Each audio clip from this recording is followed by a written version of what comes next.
ایک حدیث میں کچھ اس طرح سے ہے کہ اگر میرے بندے مجھ سے رزق نہ بھی مانگے تب بھی میں انہیں رزق دوں گا، تو مانگنے والے کو کیسے نہیں دوں گا۔ حدیث میں ہے کہ انسان کو اس وقت تک موت نہیں آتی جب تک وہ اپنا رزق مکمل نہیں کر لیتا، اس کے بعد اس کی موت آتی ہے، خواہ وہ ایک گھونٹ پانی کیوں نہ ہو۔ بعض دفعہ بندہ موت کے منہ سے واپس آ جاتا ہے تو اللہ تعالیٰ اس کے رزق کے جو بقایا جات ہوتے ہیں وہ بھی پورا کر دیتے ہیں، خواہ وہ آکسیجن کی صورت میں ہو یا کھانے پینے کی صورت میں ہو، کھانے پینے کی یا پھر کوئی چیز ہو۔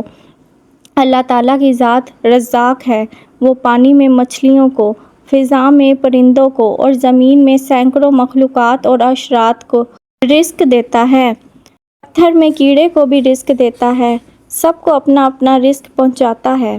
کیا وہ اپنے خلیفہ انسان کو جو کہ مخلوقات میں افضل ہے رزق سے محروم کر سکتی ہے؟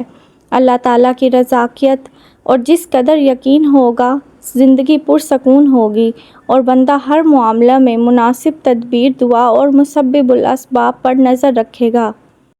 کتنے ہی اللہ کے بندے ایسے بھی ہیں جو دن کا کچھ حصہ طلب معاش میں گزارتے ہیں اور باقی سب وقت عبادت میں صرف کر دیتے ہیں۔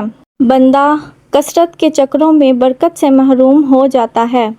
حصول معاش میں اسباب سے زیادہ مسبب الاسباب پر نظر رکھنا اور اللہ کی ذات پر یقین رکھنا ہی سکون کی دولت عطا کر سکتا ہے۔ اللہ تعالیٰ پر پختہ یقین ہو تو ہر کام آسان ہو جاتا ہے۔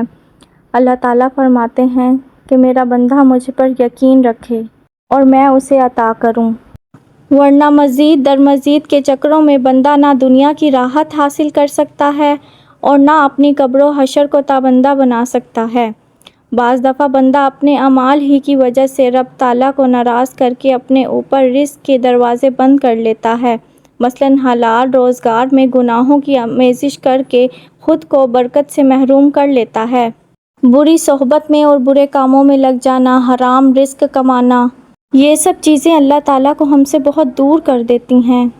دکانوں بازاروں میں تصویر سازی، گانے بجانا اور دیگر گناہ عام ہیں۔ معمولی نفع کے لیے رب تعالیٰ کو ناراض کر لینا نہایت بے وقوفی کا سودا ہے۔ گناہوں کے حربے استعمال کر کے رزق میں کثرت تو ہو جاتی ہے لیکن برکت نہیں ہوتی ہے اور نہ ہوگی، پھر ایسی بے برکت روزی ڈاکٹروں وکیلوں کی جیب میں جاتی ہے۔ رزاق جل شانہ کو راضی کر کے ہی ہم مطمئن اور پرسکون زندگی بسر کر سکتے ہیں۔ کہتے ہیں نا کہ غلط کام کا غلط ہی نتیجہ ہوتا ہے۔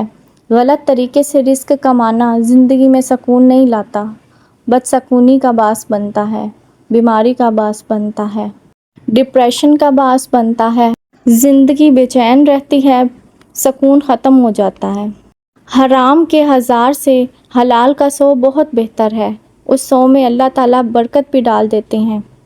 کبھی زندگی میں ایسے حالات آ جاتے ہیں جب ہمیں کچھ سمجھ نہیں آتا آگے کیا ہوگا، ایسے وقت میں ایک بات یاد رکھیں، اللہ پر یقین رکھیں، جو اللہ آپ کو آج تک سنبھالتا آیا وہ آئندہ بھی آپ کو اکیلا نہیں چھوڑے گا۔ ہر پریشانی کے پیچھے اللہ کی کوئی نہ کوئی حکمت ہوتی ہے اور ہر مشکل کے بعد آسانی ہے۔ لوگوں سے امید کم اور اللہ سے امید زیادہ رکھیں، اپنی دعائیں جاری رکھیں، صبر کریں اور یقین رکھیں، اللہ کا فیصلہ ہمارے لیے سب سے بہتر ہے۔